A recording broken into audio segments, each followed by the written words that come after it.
Hello నమస్తే అండి. Welcome to VPF properties. నిజాంపేటలో 2 బీహెచ్‌కే ఫ్లాట్ సేల్‌కొచ్చిందండి. ఇదొచ్చేసి మీరు చూస్తున్నది ఈస్ట్ ఫేసింగ్ ఫ్లాట్ అండి. అండ్ దీనికి సెపరేట్ కారిడార్ ఉంటదండి ఈ ఫ్లాట్‌కి. మీరు ఇందాక చూసారు కదా! అది సెపరేట్ కారిడార్ ఉంటది. ఈస్ట్ ఫేసింగ్ అండి. ఫస్ట్ ఫ్లోరే అండి. మీకు రిజిస్ట్రేషన్ అవుతుంది, లోన్ వస్తుంది, కార్ పార్కింగ్ ఉంది. అఫీషియల్ ఫ్లోరే అండి. అండ్ వీరి ప్రైస్ వచ్చేసి 37 లాక్స్ అయితే ప్రైస్ చెప్తున్నారండి. ప్రైస్ వచ్చేసి 37 లాక్స్ అయితే ప్రైస్ చెప్తున్నారు. అండ్ ఈ ప్రాపర్టీ డీటెయిల్ తెలుసుకునే ముందుకు మా ఛానల్ కొత్త వచ్చి నా ఛానల్ సబ్స్క్రైబ్ చేసుకోండి. ఎవరైతే తక్కువ బడ్జెట్‌లో ప్రాపర్టీలు చూస్తున్నారో వాళ్ళు మా ఛానల్‌కి కాల్ చేయండి. అండ్ మన డిస్క్రిప్షన్‌లో లోన్ ఏజెంట్ నెంబర్ కూడా ఇస్తున్నామండి. కావాలంటే లోన్ ఏజెంట్ కూడా కాల్ చేయొచ్చు.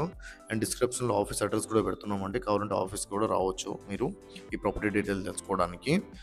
అండ్ ఎవరైతే ప్రాపర్టీ సేల్ అనుకుంటున్నారో వాళ్ళు కూడా మా ఛానల్‌కి కాల్ చేయొచ్చు అండి. అండ్ ఇది వచ్చేసి మీరు చూస్తున్నది ఈస్ట్ ఫేసింగ్ ఫ్లాట్ అండి. 900 ఎస్ఎఫ్టీ ఉంటదండి. 900 ఎస్ఎఫ్టీ. ఇది వచ్చేసి 9-10 ఇయర్స్ ఓల్డ్ ప్రాపర్టీ అండి. స్ట్రీట్ పార్కింగే ఉంటది. మరి సెల్లార్ ఏముండదండి. స్ట్రీట్ పార్కింగే ఉంటది. ప్రాపర్టీ అయితే చాలా బాగుందండి. వెంటిలేషన్ అయితే చాలా బాగుంటది. 37 లాక్స్ అయితే ప్రైస్ చెప్తున్నారండి వీళ్ళు. East facing flat. అండ్ మీకు రిజిస్ట్రేషన్ అవుతుంది, లోన్ వస్తుంది, కార్ పార్కింగ్ కూడా ఉందండి. అఫీషియల్ ఫ్లోరే. గ్రామ పంచాయతీ పర్మిషన్ అండి మీరు చూస్తున్నది ఇది. అఫీషియల్ ఫ్లోరే అండి ఇది. ప్లాట్ అయితే చాలా బాగుంటది. డోర్ అయితే కంప్లీట్ చేపించారండి వీళ్ళు.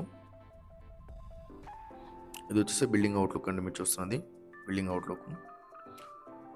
2 సైడ్స్ రోడ్స్ ఉంటాయి కాబట్టి వెంటిలేషన్ బాగుంటుందండి ఫ్లాట్.